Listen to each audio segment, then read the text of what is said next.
इनको बोलते हैं वीकेंड एथलीट। हमने एक पॉडकास्ट किया था, उसमें उन्होंने बोला, ऑर्थोपेडिक जे थे हमारे गेस्ट, कि वीकेंड एथलीट बोलते हैं इनको। और जो भाई वीकेंड पे सैटरडे संडे को सब कुछ कर देंगे। यंग जनरेशन जो आ रही है, नेक्स्ट अपनी चल रही है जो, तो उनके लिए कहाँ गलतियां कर रहे हैं वो लोग, जिससे उनकी हार्ट हेल्थ बहुत खराब हो रही है। क्या क्या गलती है उनकी? तो डॉक्टर अरोड़ा, जो लेटेस्ट अब आ रहा है AI, आर्टिफिशियल इंटेलिजेंस और रोबोट, इसका क्या रोल आ रहा है इसमें कार्डियोलॉजी में? ये जो ट्रीटमेंट है, जो कार्डियक ट्रीटमेंट है, काफी महंगा है, तो आम आदमी तो अफोर्ड ही नहीं कर पाता। हार्ट पेशेंट में स्ट्रेस या मेंटल हेल्थ, इसका कितना रोल है? तो हार्ट पेशेंट जो है, इनकी अर्ली साइन क्या है, जो पेशेंट को पता लग जाए और वो अलर्ट हो जाए और वो अपना थोड़ा बेटर ध्यान रखे, ऐसे कोई अर्ली साइन? कितने परसेंट होगी ये पॉपुलेशन, ये प्रॉब्लम वाली आयोटा की जो है, जो अंदर गया सबको स्टेंट डाला? क्योंकि वो डालने के बाद ये पूछा जाता है, देखिए इतना ब्लॉक है, कहो तो डालूं, नहीं तो बाहर ले, रिस्क आपका है।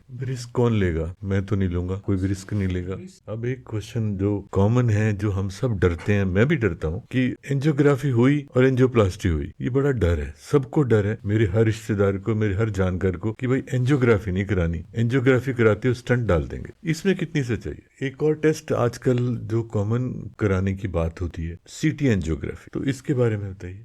बेसिक टेस्ट क्या कार्डियक के लिए क्या कराते हैं आप? बहुत लंबी टेस्ट नहीं, मतलब क्लिनिक है आपके पास, क्या बेसिक टेस्ट कराने चाहिए? जो मिनिमम टेस्ट है उसकी कार्डियक कंडीशन का पता लगे। मैं चाहता हूँ मैं अपने आज देखूं कि मेरा हार्ट ठीक है, या अपने फैमिली मेंबर का हार्ट देखना चाहूँ कि मैं हार्ट से तो ठीक हूँ, बाकी चीजें तो चलो पता नहीं हार्ट। तो आप घर बैठे बैठे कोई ऐसा तरीका बताओ कि वो जांच ले कि मेरा हार्ट ठीक है। अब ये बतलाओ आप कि जो सॉल्ट है, नमक, इसको कैसे लेते हैं? कुछ लोग बोलते हैं कि भाई सॉल्ट के बिना तो हार्ट ही बंद हो जाएगा, कुछ लोग बोलते हैं कि कम लेना चाहिए, कुछ लोग बोलते हैं नहीं लेना चाहिए। आप क्या बोलते हो? कार्डियक अरेस्ट क्या बहुत स्ट्रेस में आने से भी हो जाता है? बोले कि आजकल डेथ बहुत होती है और उतना मेरे को पूजा पाठ का सारा काम मेरे को करना होता है, पैसे भी मेरे पास ज्यादा आते हैं। तो उस वक्त मेरे को पता चला, तब मैंने अपने हिसाब से जानने की कोशिश की। आप जैसे कुछ कार्डियोलॉजिस्ट दोस्त थे, उनसे बात किया, और आपसे बात करके ये अच्छा लगा। और हमारे जो व्यूअर्स हैं वो भी नोट कर लें, सर्दियों में अगर आपको कार्डियक प्रॉब्लम है तो अपनी सर्दी को ध्यान रखें, वार्म अप रखें, कंबल वंबल ओढ़ के रखें, रूम टेम्परेचर को मेंटेन रखें।